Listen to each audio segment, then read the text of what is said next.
Having a dream in life is special, not only special but also wonderful. Dreaming is to desire for something very new and essential for your life. It ensures the high level of excitement, thus you stay highly focused to accomplish your goals both in your personal and professional life. Therefore, you should be serious for dreaming big and improve the quality of your life. Just like this little warrior who dreamed big to be one of the top best boxers, she never let her dream blew away. She put in much effort, traveled to see that she makes her dream happen, and so found out what to be a great boxer needs. She found out that boxers must have a combination of endurance, strength, agility, and speed to excel. Becoming a good boxer requires dedication and hard work. You can train on your own, but joining a gym and training with other boxers can take your skills to the next level. Boxers work hours in the gym to improve at their craft because it's a tough and demanding way to make a living and establish a career. It could be the toughest of all sports to survive. Many fighters are drawn to the sport because they love the one-on-one competition and may have seen their heroes emerge victorious in a big fight and they want to emulate that success. Having that desire is a small part of being successful. You need to have athletic ability and the determination to turn that into fighting skill. It takes hours in the gym and years to develop the specific characteristics needed to be a great boxer. This is the skill that will give you a chance to be successful in the ring. You need to be quicker than your opponent. If you can move before he hits you and you can land a punch before he moves, you have a significant advantage.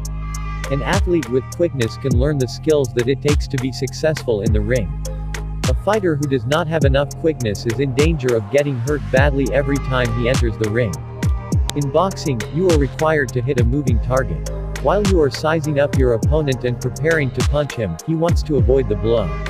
If you throw punches and miss, you will expend energy and give him a chance to hit you with a hard punch. If you throw a punch that lands, you are emboldened and you weaken your opponent. In the video above, Manny Pacquiao throws hard punches with speed and accuracy.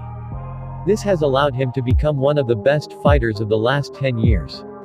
Boxers need explosive strength to develop punching power. However, it's not about lifting weights in the gym or following a certain exercise regimen. It's about timing, coordination and sensing an opening.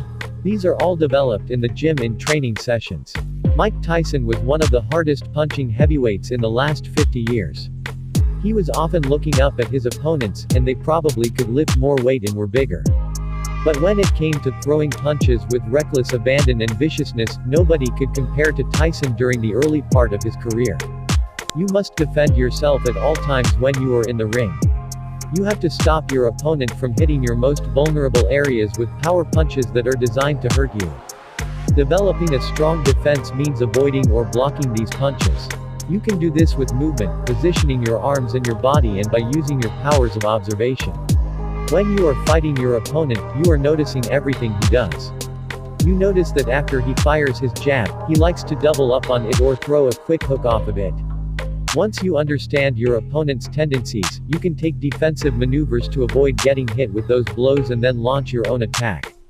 It's not enough for a boxer to develop the skills necessary to throw accurate or power punches. Defending yourself and having the quickness to avoid punches is good, but it's not enough. A fighter must train for endurance so he can do this for many rounds. A fighter may dominate with his athleticism or punching skills for a round or two, but when the fight gets into the 10th or 11th round and he has been competing for 30 minutes or more, he may become exhausted. That means he is vulnerable to getting hurt badly. A great fighter can sustain his performance for 10, 11 or 12 rounds. This means he must be in remarkable condition, and that takes a maximum effort while training.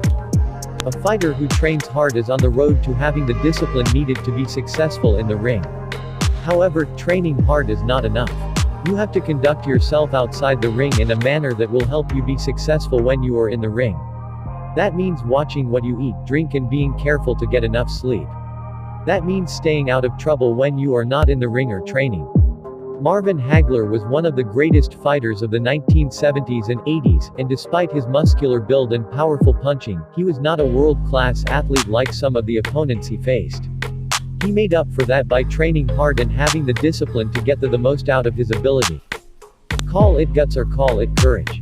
It's one of the most underestimated characteristics that all boxers need. When you get into the ring, you face an opponent who is trying to hit you with hard punches and hurt you. Even the best fighters get hit hard in their bouts. You know this in advance. It takes guts to get in the ring and fight knowing you are going to get hit. It takes even more guts to keep fighting with discipline and precision after you have gotten hurt. Few fighters ever showed more guts than Muhammad Ali in the ring. He earned a title fight against Sonny Liston in 1964, and he was considered a huge underdog because Liston was so big and strong and hit so hard. Ali, known as Cassius Clay at the time, won that fight in a subsequent rematch. In a series of 3 fights with arch-rival Joe Frazier, Ali absorbed many brutal punches and won 2 of the 3 bouts. Ali knocked out powerful champion George Foreman in a bout that many critics thought would end up with Ali flat on his back and severely injured. Ali had many of the skills mentioned in earlier slides, and guts may have been his greatest attribute. They call boxing the sweet science. Critics may laugh at that self-important nickname, but there is quite a bit of truth behind it. Watch 2 skilled boxers in the ring, and it's about employing a strategy and using your strengths against your opponent's weaknesses. This takes intelligence. You have to know what your opponent is going to do in the ring, and you have to figure out strategies that will allow you to perform at a very high level. If you are not thinking 4 or 5 moves ahead, as a chessmaster will do, you are not giving yourself the best chance to win. You must understand what your opponent is trying to do in order to be at your best.